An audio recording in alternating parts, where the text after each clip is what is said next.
that you haven't made more progress? We acknowledge you made a lot of progress, number one. The fact of the matter is there are more small black businesses that have been started than any time in history. Number two, the wages of black unemployment is the lowest level it's been in a long, long time.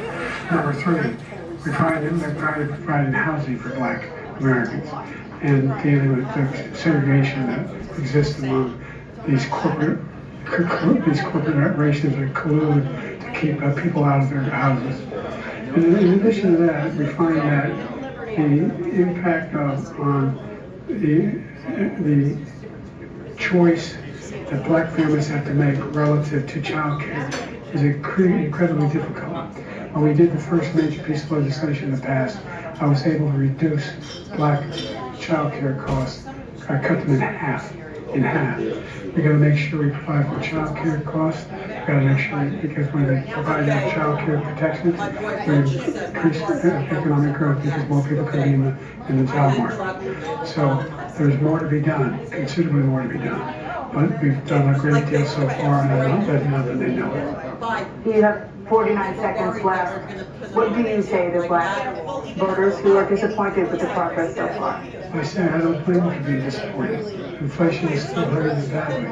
For example, I provided for the idea that any black family, first-time home buyer, should get a $10,000 tax credit to be able to buy their first home so they can get started. I made sure that we're in a situation where all those black families and those black individuals provided that had to take out student loans that were ballooning, that if they were engaged in nursing, and anything having to do with volunteerism, if they paid their bills for 10 years and their student debt, all the rest was forgiven after 10 years. Millions have benefited from that. And we're going to do a whole lot more for black families. Thank you, President Trump. And he caused the inflation. He's blaming inflation, and he's right, it's been very bad. He caused the inflation, and it's killing black families and Hispanic families and just about everybody. It's killing people. They can't buy groceries anymore. They can't. You look at the cost of food where it's doubled, tripled, and quadrupled. They can't live. They're not living anymore. He caused this inflation. I gave him a country with essentially no inflation. It was perfect. It was so good. All he had to do is leave it alone. He destroyed it with his Green New Scam and all this money that's being thrown out the window. He caused inflation. As sure as you're sitting there, the fact is that his big kill on the black people is the millions of people that he's allowed to come in through the border. They're taking black jobs now, and it could be 18, it could be 19, and even 20 million people. They're taking black jobs, and they're taking Hispanic jobs, and you haven't seen it yet, but you're going to see something that's going to be the worst in our history. Thank you. President Biden? There was no inflation when I became president. You know why? The economy was flat on its back. 50% unemployment. He decimated the economy. Absolutely decimated the economy. That's why there was no inflation at the time. There were no jobs. We provided thousands of millions of jobs for individuals who are in involved communities, including minority communities. We made sure that they have health insurance. We have covered, the ACA has increased. I made sure that they're $8,000 per person in the family get written off for the health care. But this guy wants to eliminate that. They tried 50 times. He wants to get rid of the ACA again. And they're going to try again if they win. We find ourselves in a position where the idea that we're not doing anything, we put more police on the street than any administration has. He wants to cut the cops. We're providing for equity and making sure people have a shot to make it.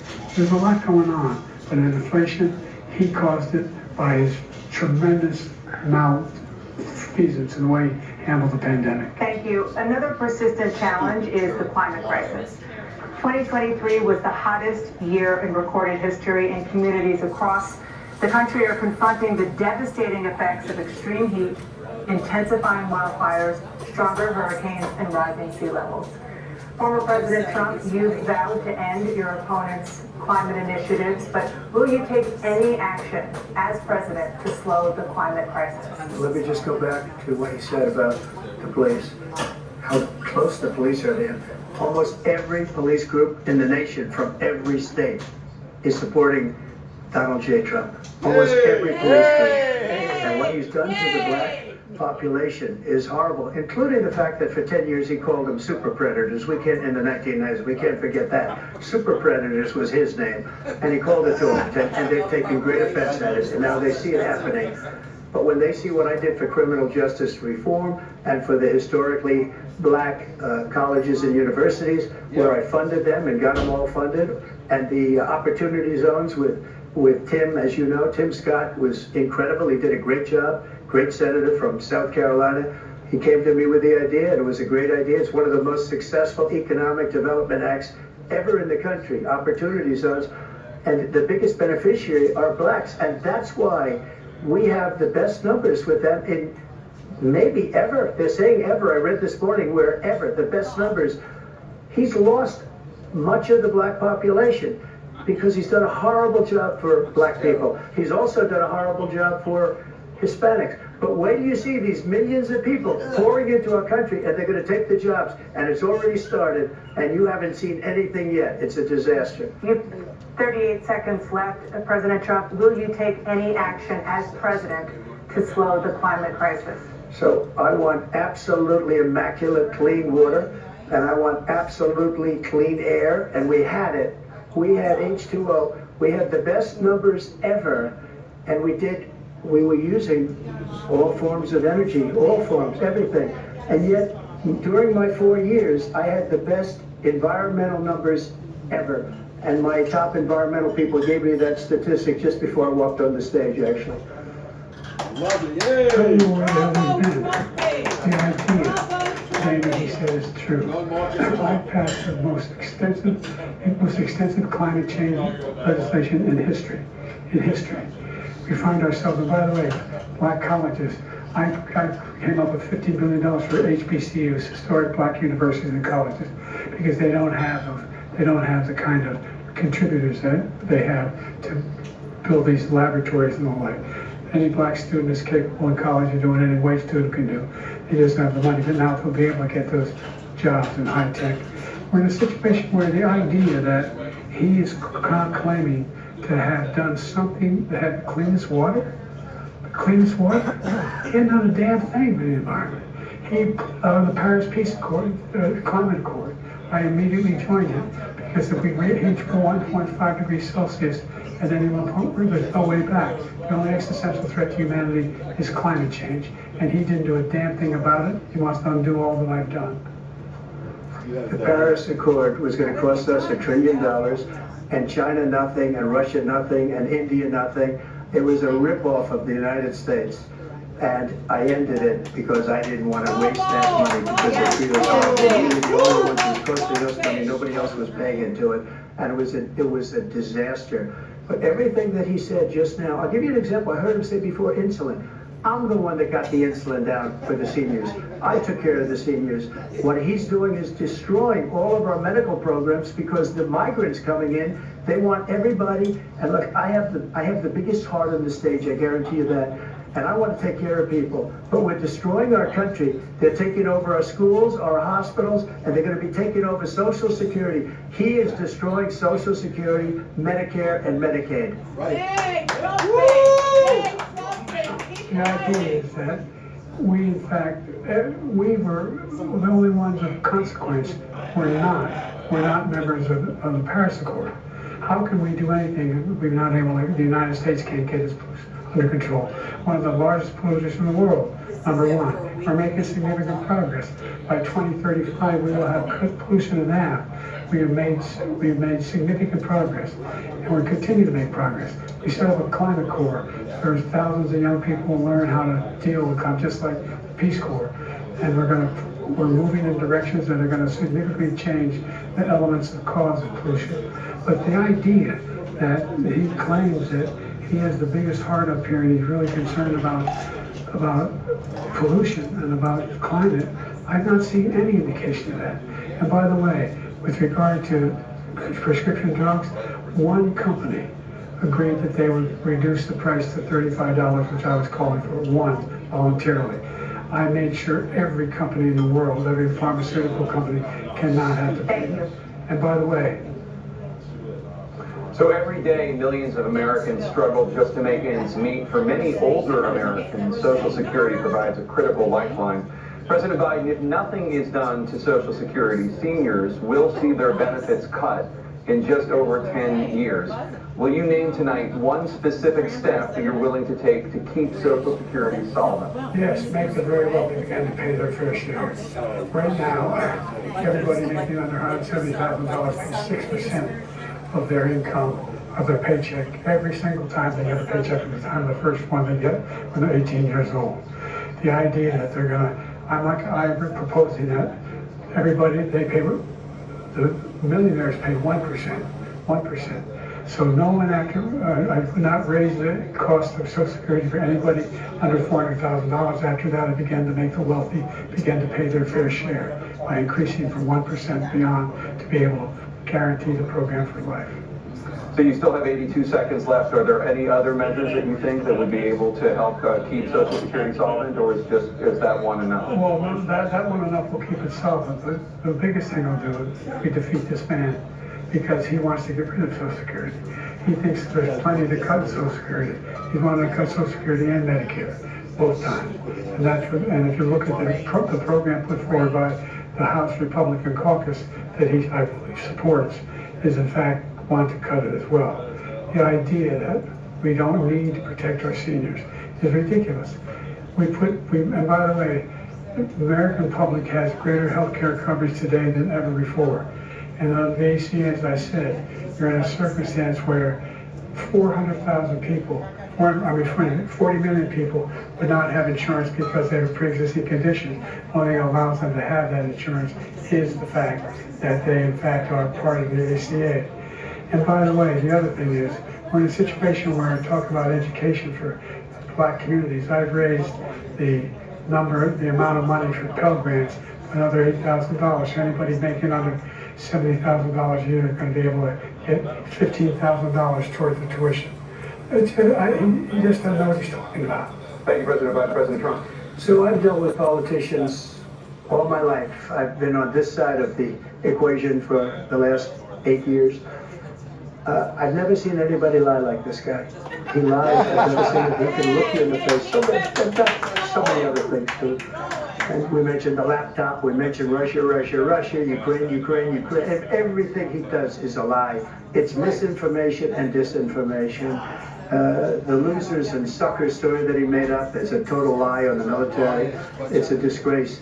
But Social Security, he's destroying it, because millions of people are pouring into our country, and they're putting them onto Social Security, they're putting them onto Medicare, Medicaid, they're putting them in our hospitals, they're taking the place of our citizens.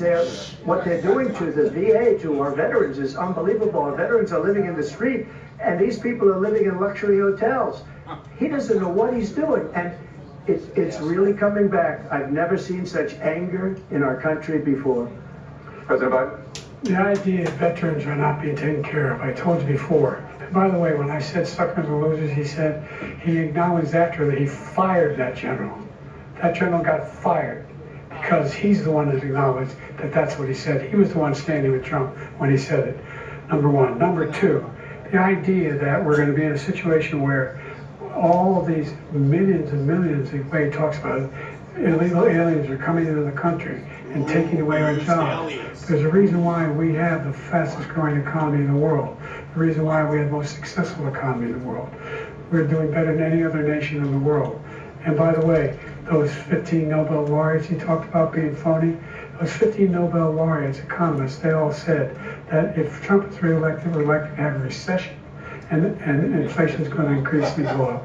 And by the way, worst president in history, 159 presidential scholars voted him the worst president in the history of the United States of America. President Biden, thank you so much. Let's turn to the cost of child care, which many American families struggle to afford. President Trump, both you and President Biden have tried to address this issue, but the average cost of child care in this country has risen to more than $11,000 a year per child. For many families, the cost of child care for 2 children is more than their rent.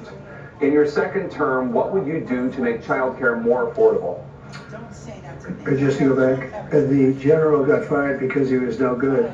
And if he said that, that's why he made it up. But we have 19 people that said I didn't say it, and they're very highly respected, much more so than him. The other thing is, he doesn't fire people.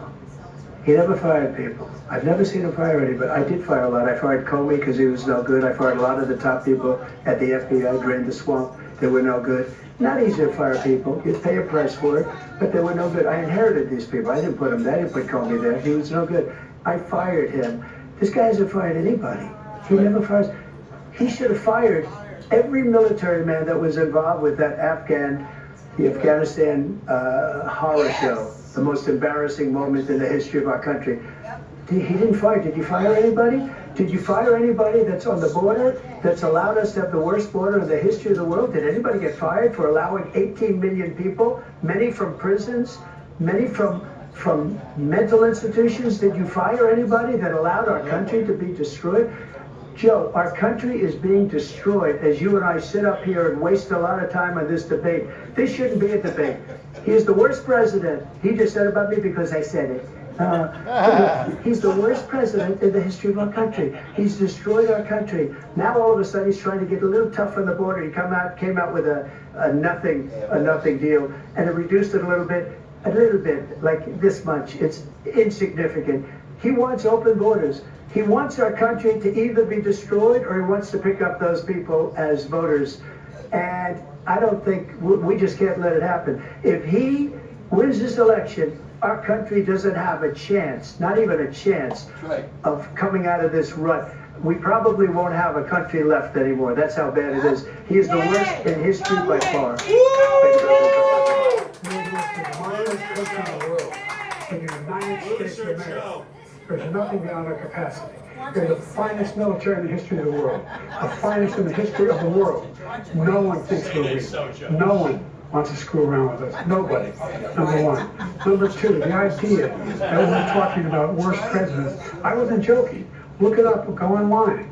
159 or 58, don't hold me the exact number, presidential historians, they had meetings and they voted who was the worst president in American history. One to best to worst. They said he was the worst in all of American history. That's a fact. That's not conjecture. They can argue they're wrong, but that's what they voted. The idea that he is not doing anything to deal with child care. He did virtually nothing to child care. We should significantly increase the child care tax credit. We should significantly increase the availability of women and men or single parents to be able to go back to work. And we should encourage businesses to have. Thank you, President Biden. President Trump, the question was about what would you do to make child care more affordable, if you want to take your minute. Just so you understand, we have polling, we have other things that they rate him the worst. Because what he's done is so bad. And they rate me, I'll show you, I will show you, and they rate me one of the best, okay? And if I'm given another 4 years, I will be the best. I think I'll be the best. Nobody's ever created an economy like us. Nobody ever cut taxes like us. He's the only one I know. He wants to raise your taxes by 4 times. He wants to raise everybody's taxes by 4 times. He wants the Trump tax cuts to expire. So everybody, including the two of you, are going to pay 4 to 5 times. Nobody ever heard of this before. All my life I grow up and I see politicians talking about cutting taxes. When we cut taxes, as I said, we did more business. Apple and all these companies, they were bringing money back into our country. The worst president in history by far, and everybody knows it. President Biden? Well, the fact of the matter is that he's dead wrong about, he's increased the tariff, he will increase the taxes on middle-class people. I said I'd never raise the tax on anybody making less than $400,000. I didn't. But his tariff is 10% tariffs. Everything coming into the country, you know what the economists say? That's going to cost the average American $2,500 a year more, because they're going to have to pay the difference in food and all the things that are imported. Number two, he's in a situation where he talks about how he has not raised, he's somehow helped the middle class. The middle class has been devastated by you. Now you want a new tax cut of $5 trillion over the next 10 years, which is going to fundamentally bankrupt the country. You had the largest deficit of any president in American history, number one. Number two, you have not, in fact, made any contact, any progress with China. We are the lowest trade deficit with China since 2010. Thank you, President Biden. Thank you, President Biden. Let's discuss an epidemic impacting millions of Americans that both of you have made a top priority in your first term, the opioid crisis. And for both of you, the number of overdose deaths in this country has gone up. Under your term, it went up. Under your term, it has gone up. Former President Trump, despite the efforts that both of you have made, more than 100,000 Americans are dying from overdoses every year, primarily from fentanyl and other opioids. What will you do to help Americans right now in the throes of addiction who are struggling to get the treatment they need? To finish up, we now have the largest deficit in the history of our country under this guy. We have the largest deficit with China. He gets paid by China. He's a Manchurian candidate. He gets money from China.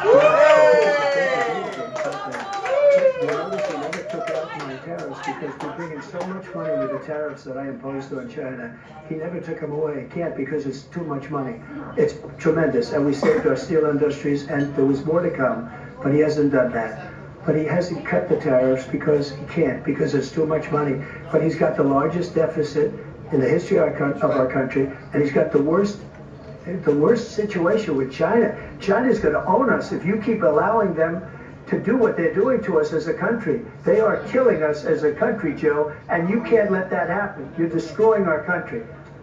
So, President Trump, you have 67 seconds left. The question was, what are you going to do to help Americans in the throes of addiction right now who are struggling to get the treatment they need?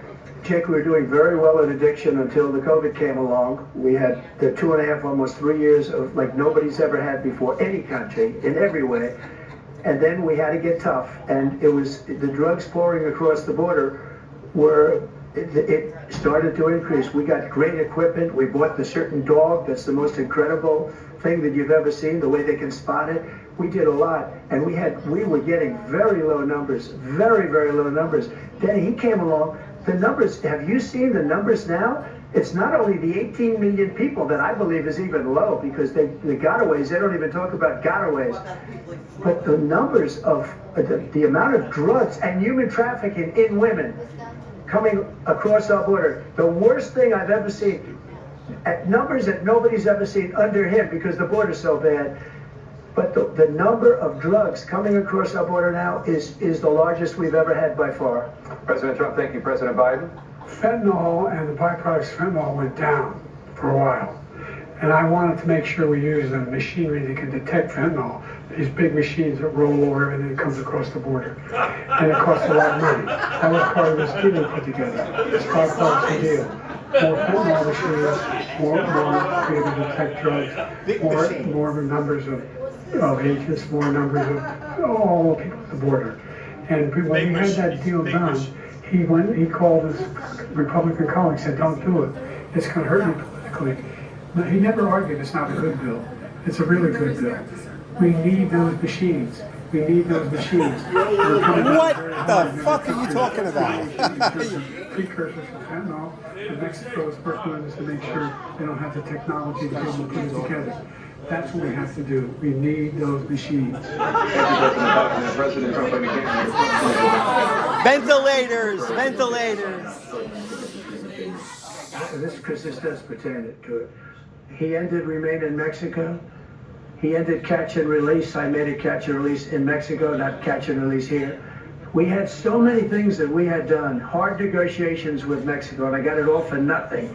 It's just like when you have a hostage. We always pay $6 billion for a hostage. Every time we say a hostage. Now we have a hostage, the Wall Street Journal reporter.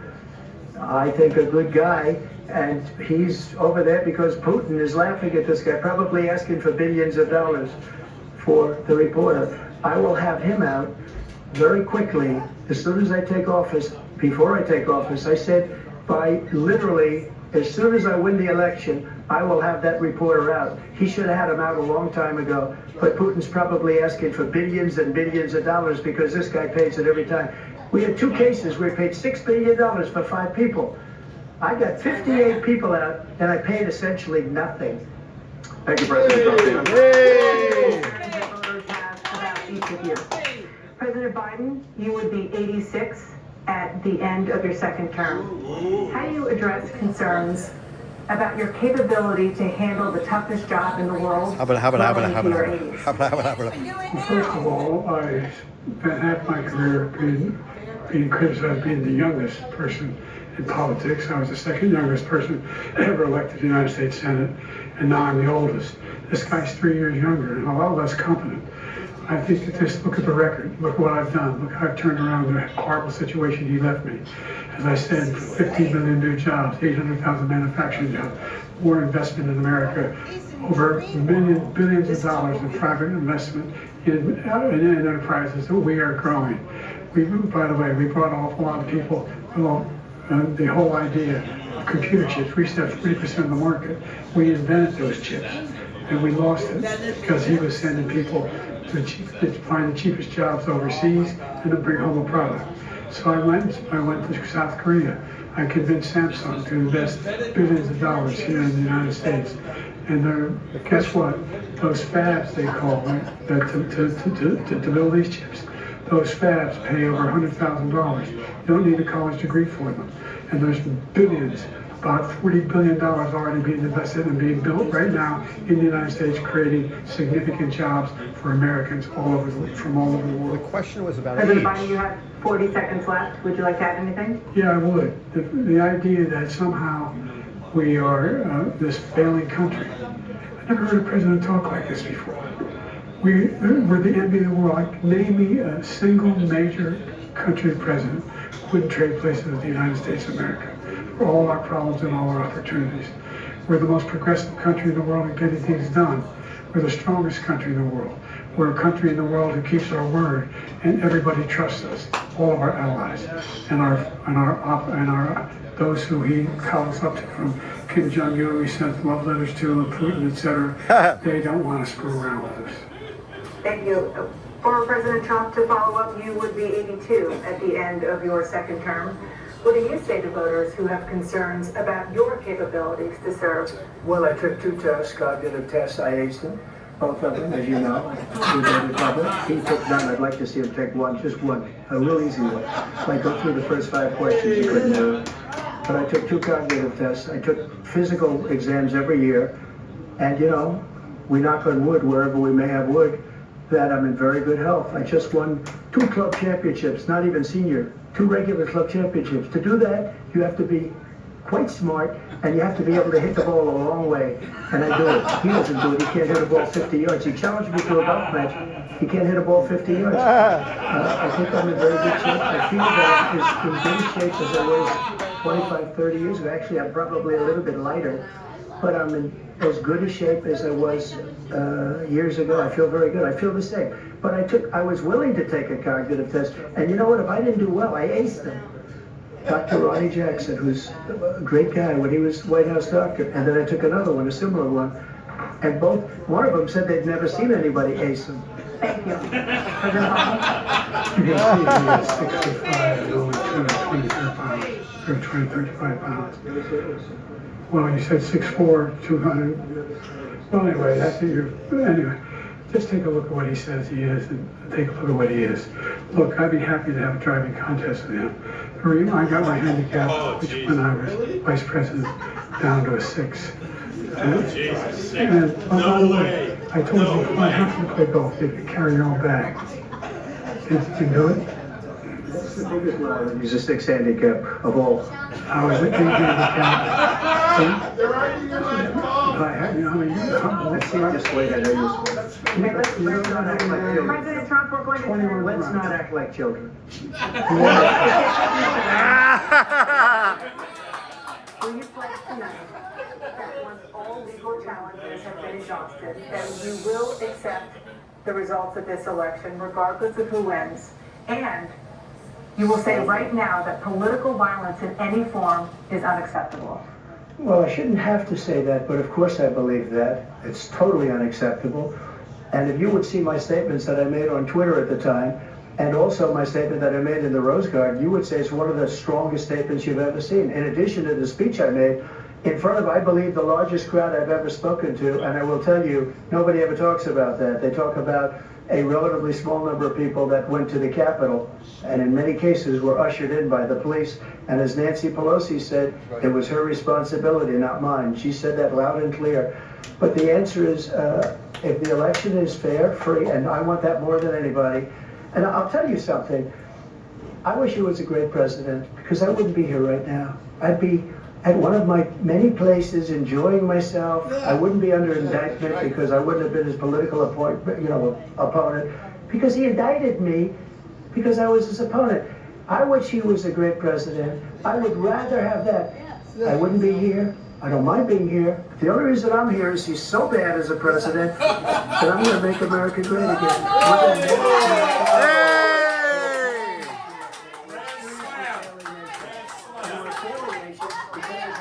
His policies are so bad. His military policies are insane. They're insane. These are wars that will never end. Crazy Eddie. He will drive us into World War III, and we're closer to World War III than anybody can imagine. We are very, very close to World War III, and he's driving us there. And Kim Jong-un and President Xi of China, Kim Jong-un of North Korea, all of these, Putin, they don't respect him. They don't fear him. They have nothing going with this gentleman, and he's going to drive us into World War III. Yes, he is. World War III.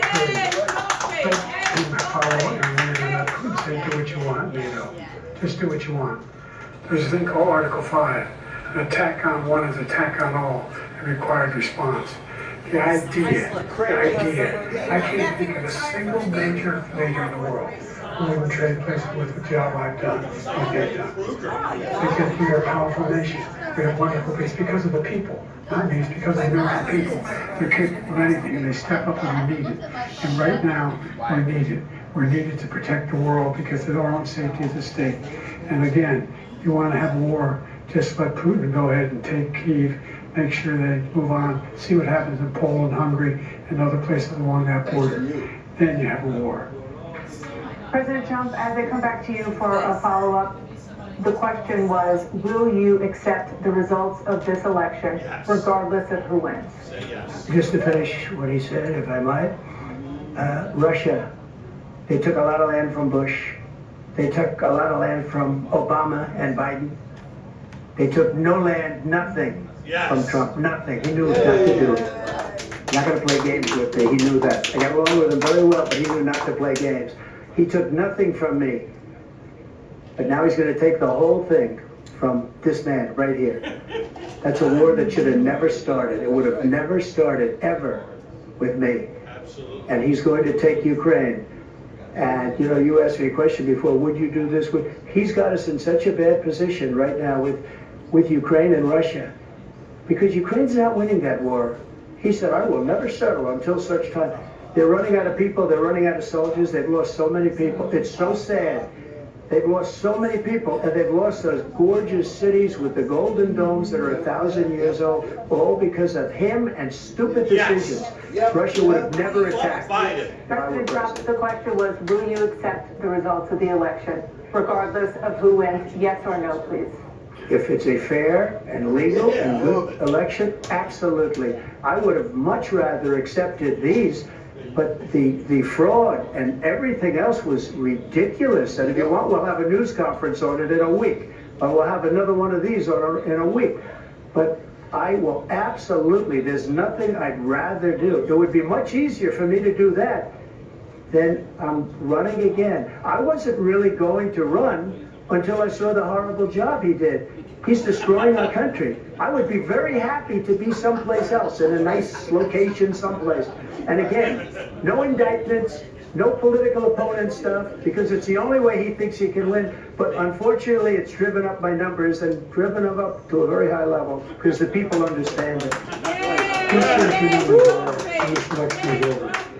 Let's see, you're a whiner. When you lost the first time, you continued, you appealed and appealed to courts all across the country. Not one single court in America said any of your claims had any merit, state or local, none. But you continue to provoke this lie about somehow there's all this misrepresentation. all this stealing. There is no evidence of that at all. And I tell you what, I doubt whether you'll accept it because you're such a whiner. The idea, if you lose again, you accept anything, you can't stand loss. Something snapped in you when you lost the last time. You lost the last election. We'll be right back with more from the CNN presidential debate.